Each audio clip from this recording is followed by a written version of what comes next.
be able to find Nigeria on the map, perhaps, or certainly understand its importance to the continent of Africa and the world. To do some level setting with you, can you help us with first the geography of Nigeria? Where is it and what's around it? Yes, Nigeria is in the region of Africa where you have to the Atlantic waterfront you call the Gulf of Guinea, and then on the upper side the Lake Chad Basin. Nigeria is sandwiched between that Gulf of Guinea. In fact, it's very much a part of the Gulf of Guinea and the Lake Chad Basin. You have Cameroon to the eastern side. You have the rest of West Africa, Nigeria is also now West Africa, which includes Ghana and the rest of them. And then to the north of it is these ungoverned spaces that begins with the Libya of recent, dislocation. And you have Sudan in that northern flank. You have the Sudan that boiled over only recently, hasn't quite settled. And you have Chad, you have Niger, where American soldiers were killed not long ago. And these are the places that surround Nigeria. To the northwest, you have the northern Mali, the parts that the Islamists ran the other time, but for the French intervention. So Nigeria is sitting in the middle of these, places mentioned.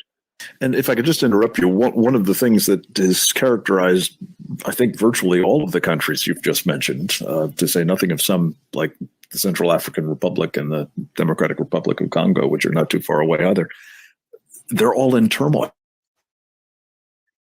Danger of coming undone as they've existed, at least to this point, which has considerable bearing.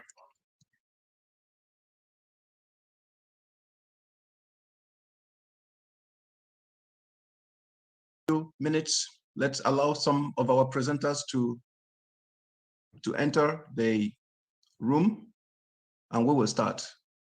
Thank you. This is a part of the world that we better be paying much closer attention to.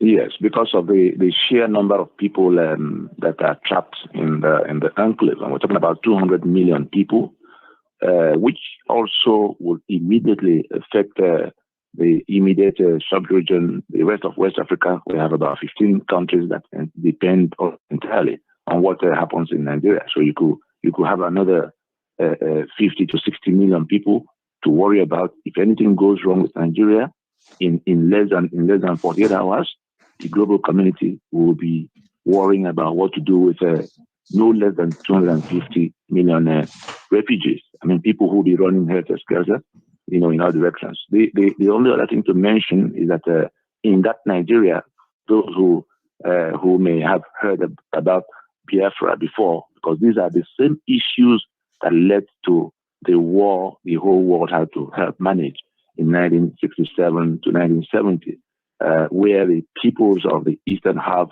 of southern Nigeria, the ones that declared themselves the Republic of Biafra, when these Islamic forces came in genocide against them.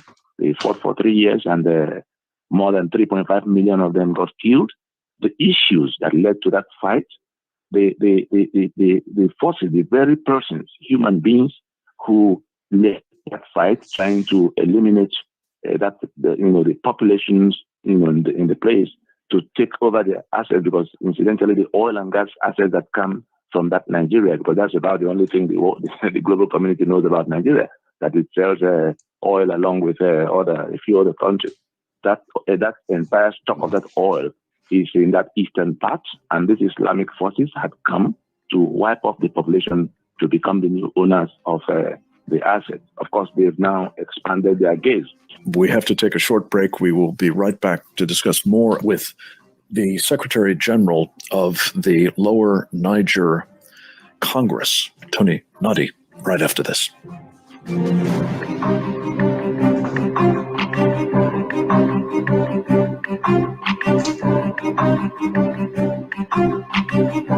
Visit us at facebook.com/securefreedom with Frank Gaffney. You're listening to Secure Freedom Radio with Frank Gaffney from the nation's capital in Washington, D.C. Welcome back. We're spending this hour on the distant shores of Africa, at least virtually, with an extraordinarily knowledgeable and articulate tour guide. His name is Tony Njenje. As I mentioned earlier, I had the privilege of being with him when he addressed a program that was sponsored, an impressive program at that, sponsored by Nigerian expats led by Dr. Shayo Ajiboye and Stephen Anada. We'll be talking more about that program in the course of this hour with Tony Njenje. But Tony is with the Lower Niger Congress, which has an arm here in the United States to help spread the word and stay in touch with the very large Nigerian American expatriate community. And Tony, you were just helping us sort of situate on the map in a zone of great and growing turmoil, unfortunately, a country of 200 million people. Tell us a bit more about the makeup of that Nigerian population, both in terms of tribes and in terms of religious denominations, persuasions. Yes, for the global audience, it will suffice to think of Nigeria in three blocks. There's definitely the South, which is basically Christian, and the Republican in nature, not in worldview, not feudalist. And there is the far north, the part that has embraced Sharia and feudalism, and which has been on a mission of taking the entire country for itself, just like we've seen elsewhere. And that part has 12 states out of Nigeria's 36 states. Those 12 contiguous states imposed simultaneously Sharia in year 2000 and began to dislodge people and whole communities in the next adjoining territory, which is the Middle Belt. So you have to the south, you have the block to the south and the block to the Middle Belt that has a Benue, Plateau, Nasarawa, Adamawa. All of these places you hear about killings in recent time. They are Christians, but they were part of the northern Nigeria that was governed for almost 80 years by these, Muslim far north that now has 12 states. And where we are now is that they've gone beyond just proclaiming Sharia for themselves, contrary to the provisions of the constitution that brings Nigeria together. That Nigeria is a secular union between all these blocks, and it was carefully, decided to be so. And even at the time independence was being negotiated, that part that has gone back to Sharia now wanted Sharia.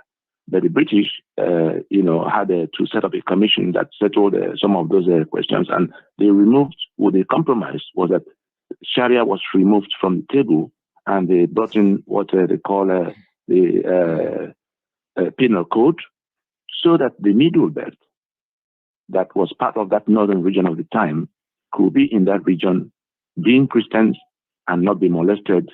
But so it was a fundamental part of the discussion of how that Middle Belt could be part of that north, and by extension, how Nigeria could be one country. Because just call me. If the Middle Belt that is don't text, sharing the Hausa lingua franca with and what was happening to us as a people, and many of those people are here today, and they're going to be speaking to us. I thank every one of you that's on the Zoom the Zoom platform, as well as the